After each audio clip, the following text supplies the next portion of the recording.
total vaccines that arrived. Meron po tayong darating po bukas, Mr. President, galing po sa China, yung Sinovac, another 3 million. At yun po, natutuwa po tayo na ang China talaga ang very steady ang supply. At pakikita po mamaya po, sir, yung mga supply pa manggagaling po sa Sinovac at saka sa ano po. Yes, sir, bili po ito. One ship lang po at talagang 3 million in bulk. Kasi ito po, ibibigay po natin ito sa mga probinsya. Lalo na po sa Cavite, lalo na po doon sa Laguna, at saka yung mga tinatamaan na malalaki.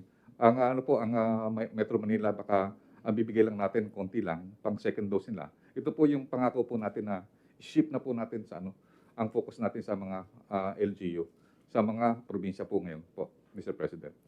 So sa ngayon po, ang ating pong nakuha po is 48 million. Ang ating pong total vaccine na nasa HQ po is 187. So meron pa po tayong inaasahan na more or less 137 million. At yun po ay dadating sa this coming September, October, November, December.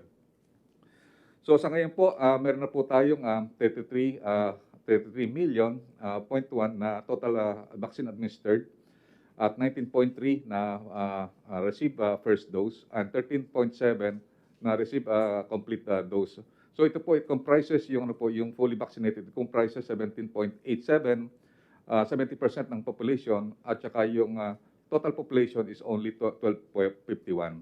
Yung sinasabi nga po ni Sec Duque na yung Metro Manila is 45% na po na vaccinated po, fully vaccinated, based on our data. Next slide, please. Sir, ito na po ang mga doses na darating po this coming September and October. So sa Sinovac po, sir, ang ginawa po namin, we have contracted already 10 million. Pero sinasabi namin kung pwede ma-front load another 2 million kasi kailangan po natin sa ating mga probinsya para makadadami po tayo. So sa Pfizer po, mga 5 million ang darating, Moderna 2 million.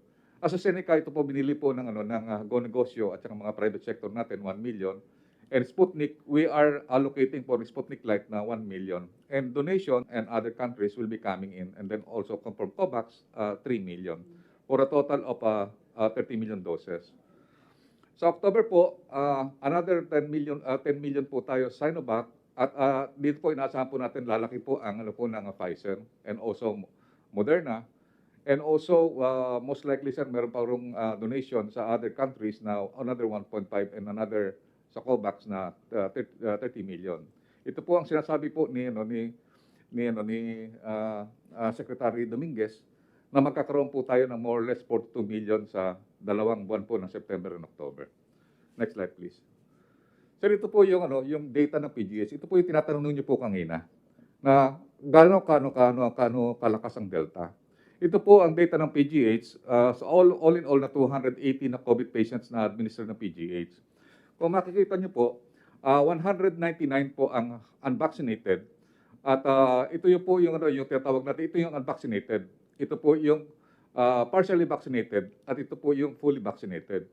Out of this, ito po yung mga critical patients. 66 ang critical patient, pero tatatlo lang po ang vaccinated.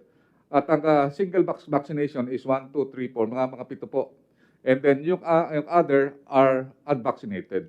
Ito po ang magandang report ng UP, PGH, na sa lahat ng with complete vaccination, wala pong critically intubated. Meaning dito po sa critically intubated, ito yung may life support, wala po na fully vaccinated. At ang report din po ng St. Luke's, karamihan po mild po ang mga tinatawag natin mga fully vaccinated. At ganoon din po ang mga report ng mga ibang ospital. At sa ngayon, nakikita po natin, may mga breakthrough po tayo, Mr. President. Pero ito po, sinasabi nga po ni Dr. Gap Legaspi, na really, vaccine works. Ito po, karamihan po ng vaccine natin dito, ginamit dito po ay Sinovac at saka po yung AstraZeneca. And may mga ibang doktor at saka nagsasabi natin na nagbibigay ng mga seminar na mga anti-vaxxer at saka sinasabi po nila na ang Sinovac at saka yung mabababa ang efficacy ay hindi po effective. Dito po nakikita po natin na talagang all vaccine works against severe cases and also hospitalization. Next slide, please. Sir, binisita po namin yung libingan ng mga bayani para sa ating proposed Frontliners Memorial Wall. Yung proposed memorial wall, ito po yung tinatawag na yung Libingan Road. Ito po yung papunta po ng ito po yung papunta sa St. Michael, sa HPA. Ito po yung Libingan Road, papunta po dun sa main road ng Army Gym. Ang proposed location po ay dito po sa may bukana ng entrance. Ito po yung pinakatinatawag na Memorial Circle at ito po yung nandito po yung natin yung tatawag na Tomb of Unknown Soldier nandito po. So ang location po ay dito, yung proposed location. Kung makita po natin dito, ito po yung aerial po. Ito po yung parang malaking torre po doon sa entrance ng Libingan ng mga bayani. Ito po yung para proposed site. Kung palalapitan po natin, ito po yun. Ito yung Bataan Heroes, Heroes Memorial. Dito po yung future national artist. So maganda rin po dahil kasi nandito po yung ating proposed site. Next slide, please. Next slide, please. Sir, ito po yung parang ginawang initial design ng BCDA at saka po ng mga ibang artist. At ito po, titingnan pa rin po namin dahil kasi magkakaroon po kami ng inspection ng mga artist, ng mga po natin na pwedeng mag-design o redesign. Ito po yung initial design po nila. At ang maganda po dito ay pwede po tayong gumawa ng yung, please one slide up yung kanina. Ito po, sir, ito pong area nito, ito po pwede natin gawan po ng tinatawag na memorabilia or wall. Ito po yung tinatawag natin, pwede natin gumawa yung istorya kung ano nangyari no 2000 hanggang 2021. So makakawawa po tayo ng tinatawag na parang COVID memorial. Nandun po yung mga artistic design ng mga nurses, doctors, mga hospital, na mga involved doon sa area po nito. Ito po yung parang tinatawag natin parang pwedeng maging concave na area na pwede po tayo magpatayo ng tinatawag natin yung parang wall na nandun din po yung mga pangalan naka-inscribe, yung mga pangalan ng mga namatay na mga doktor doon po. Saan banda ulit? Sir, ito po yung pinakaharap niya. Ito po pwede tayong gumawa ng parang wall na dito po yung marble na wall. Pwede rin po mag-design ng tinatawag natin na yung mga mukha ng mga tao na parang artist po siya, yung tinatawag natin yung wall memorial or yung tinatawag memorabilia. Na handon po yung yung mga pwedeng painting siya or pwede siya yung tinatawag na murals. Yung murals po Mr. President. Yung mural na yun, it will tell a story about what happened and about the heroism of our doctors and nurses and our personnel. So dito po ang tatawag po natin yan, gagawin po natin, tsaka magkakaroon po tayo ng tinatawag na pylon.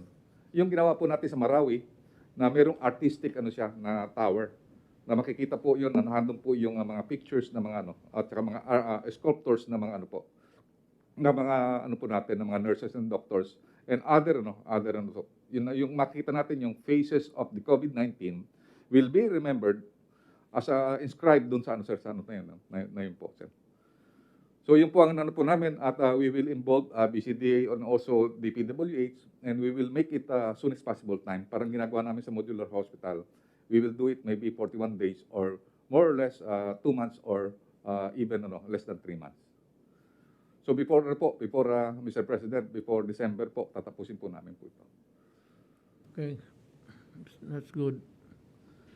Ilan po, Mr. Nice. President, para po sa ating mga ating mga healthcare workers, ito po ang magiging parang po natin na dedication po natin sa kanilang heroism. Maraming salamat po. Okay, thank you. It's I don't know if I have the correct time. It's 12:30. We better call it a day.